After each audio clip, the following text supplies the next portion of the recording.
Halo para penonton dimanapun kalian berada, selamat datang di channel Dango Inspirasi Uda Joni. Baiklah, hari ini kita akan membahas mengenai antioksidan. Jadi berdasarkan namanya, antioksidan itu merupakan senyawa antioksidasi. Jadi sederhananya dia berfungsi sebagai senyawa antioksidasi. Jadi ini biasa digunakan untuk senyawa-senyawa mungkin yang agak gampang teroksidasi seperti minyak misalnya. Jadi minyak itu adalah senyawa yang gampang teroksidasi, sehingga dalam proses pengolahan minyak maupun penyimpanan minyak itu dibutuhkan senyawa antioksidasi ini, yaitu antioksidan.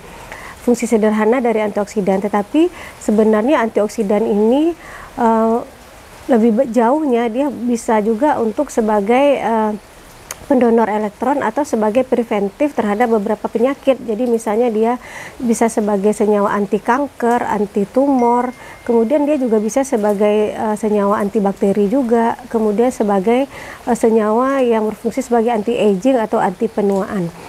Nah, jadi antioksidan ini bisa kita kategorikan berdasarkan karakteristiknya. Jadi pertama itu keberadaan antioksidan bisa dideteksi dengan adanya rasa.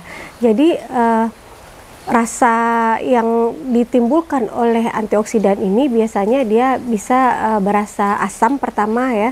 Jadi ada asam dari antioksidan ini, contohnya adalah asam askorbat atau vitamin C. Jadi ketika kita mengkonsumsi buah mungkin yang berasa asam ya, jadi barangkali itu karena keberadaan vitamin C-nya, yaitu asam askorbat atau asam-asam organik lainnya. Kemudian yang kedua ada asam yang lain adalah asam klorogenat. Nah, asam klorogenat ini paling banyak itu terdapat pada kopi. Ya, jadi dia juga berfungsi sebagai antioksidan. Kemudian antioksidan ini mempunyai rasa sepat ya, atau istilahnya astringensi. Jadi mirip antara rasa sepat, rasa pahit gitu. Jadi itu juga bisa ditimbulkan oleh antioksidan. Contohnya seperti di dalam pare ya, buah pare itu sangat berasa sepat sekali. Nah, sepat yang ada di pare ini adalah antioksidan. Jadi dia adalah senyawa yang baik digunakan sebagai anti tumor, anti kanker, dan yang saya sebutkan tadi seperti anti aging juga.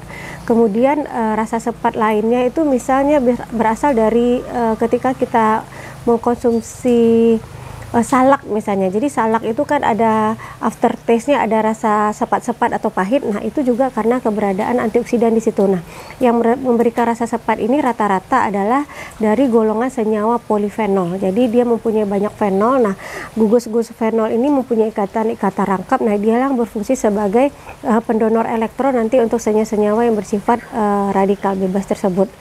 Jadi itu ada dari segi rasa. Kemudian antioksidan berikutnya pencirinya adalah dia mempunyai warna.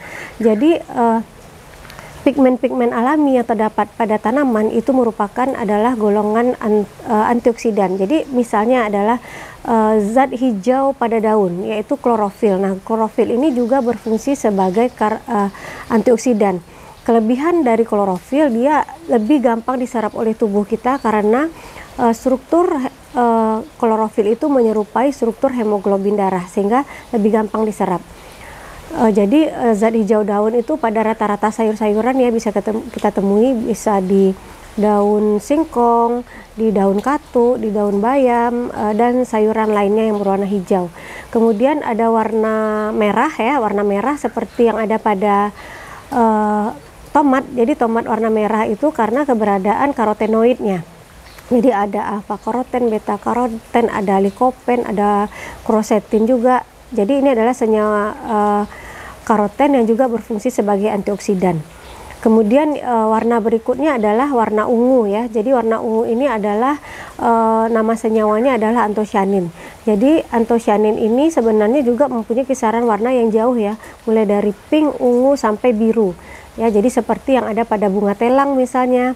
Jadi warna pada bunga telang itu juga berfungsi sebagai antioksidan. Jadi sangat baik kalau kita mengkonsumsi bunga telang ini terutama dalam bentuk teh misalnya.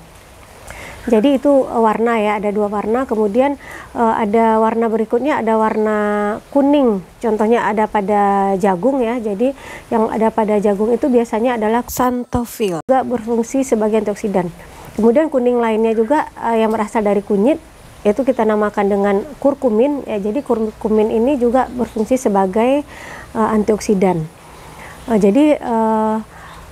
Jadi ada dua ya. Pertama tadi antioksidan itu pencirinya ada rasa, yang kedua ada warna, dan yang penciri terakhir adalah ada aroma. Jadi ada aroma yang ditimbulkan dari tanaman itu juga biasanya adalah antioksidan. Jadi biasanya berasal dari senyawa-senyawa atsiri. Jadi senyawa atsiri ini bisa diperoleh misalnya dari kunyit misalnya ya, dari kunyit, kemudian dari serai, kemudian dari tembakau, dan senyawa-senyawa yang beraroma lainnya. Jadi minyak atsiri ini selain dia sebagai antioksidan, dia juga berfungsi sebagai antibakteri yang sangat kuat. Jadi sehingga bisa kita gunakan sebagai ketika sakit gigi misalnya, jadi kita sakit gigi karena ada bakteri. Nah, misalnya kita gunakan, kita kunyah-kunyah saja yang ada pada tanaman yang mengandung minyak atsiri tadi ya. Jadi seperti pada serai ya, jadi itu juga berfungsi sebagai senyawa antibakteri. Mungkin itu yang bisa saya sampaikan pada kali ini mengenai antioksidan. Terima kasih atas perhatiannya. Terima kasih sudah menonton. Jangan lupa untuk like, komen, dan subscribe untuk mengikuti perkembangan terbaru dari channel ini. Sampai jumpa di video selanjutnya.